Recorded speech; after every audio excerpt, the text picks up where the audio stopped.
Ito na ang patnubay at gabay natin sa atin this Monday morning ng ating resident feng shui expert na si Master Hans Kua. Panoorin na natin yan dito lang sa Hansabe! Ay, mga ka-RSP, narito na ang inaabangang mga gabay, patnubay para lahat, prediksyon ni Master Hans Kua ngayong araw na Lunes, January 8, 2024. Para sa mga pinanganak ng Year of the Rat, ito ang araw na magiging masaya at bubunga ang iyong mga pagod at sakripisyo. Dahil yan sa sipag at tiyaga mo. Kaya go lang ng go, huwag susuko. Green at 12 ang swerte kay Year of the Rat. So, oksaman tayo conflict day to day, huwag hayaan manghihina ang pangangatawan, mag-exercise araw-araw at tigilan na ang mga bisyo bago magsisi sa huli. Red at 18. Tiger naman tayo, may money luck star sa chart, hindi mo inaasahan ang sunod-sunod na blessing na parating. Good at healthy naman, pagdating naman sa kalusugan. Kaya imbitahan ang buong pamilya na sama-sama mag-exercise tuwing umaga. Perfect din yan nag-exercise na kayo, banding pa kasama ang buong family. Silver at 9 ang swerte kay Year of the Tiger.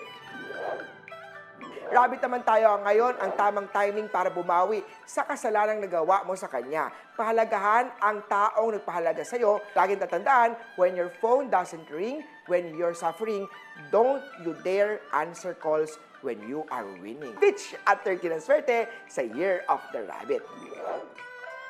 Year of Dragon naman tayo, matuto mag-ayos, magpaganda at maging malinis sa sarili, lalo na at magkakaroon ka na ng inspirasyong love life. Yee! Mawawala na ang negative na pananaw sa buhay. Pink at 1 ang swerte kay Year of Dragon. Snake naman tayo, iwasan ang paglipat ng bahay sa araw na to. Bad luck ay nag-aantay ngayong araw. Sa business naman, isa sa mga kapatid mo ang posibleng makasosyo o ka-business partner mo pagdating sa negosyo. White at 14 sa Snake.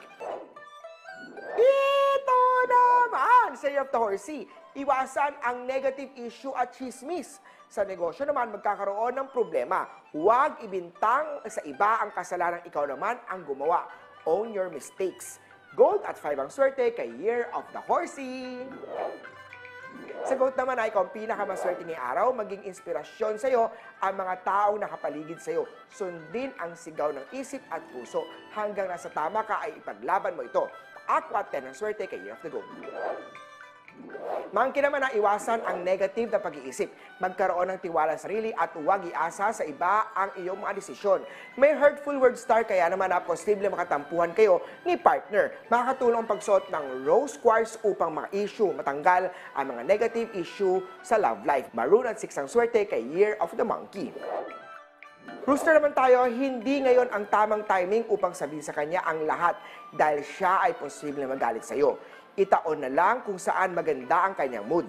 Pagdating naman sa kaibigan, posible kayo magkatampuhan ng isang kaibigan. Yellow at 11 ang swerte kay Year of the Rooster. Sa Year of the Dog naman, ipagpatuloy ang magandang nakasanayan mo. Good star naman ang dating ng iyong career luck. Purple at 8 ang swerte kay Year of the Doggy. At sa Year of the Pig naman ang pagdating sa Money Star at Happy Family Star, huwag kalimutan ang mga taong tumulong sa iyo, lalo pa rin simula sa una. Iwasan ang pagiging mainitin ng ulo. Isa yan ang dahilan na makakasira ng araw mo. Relax ka lang.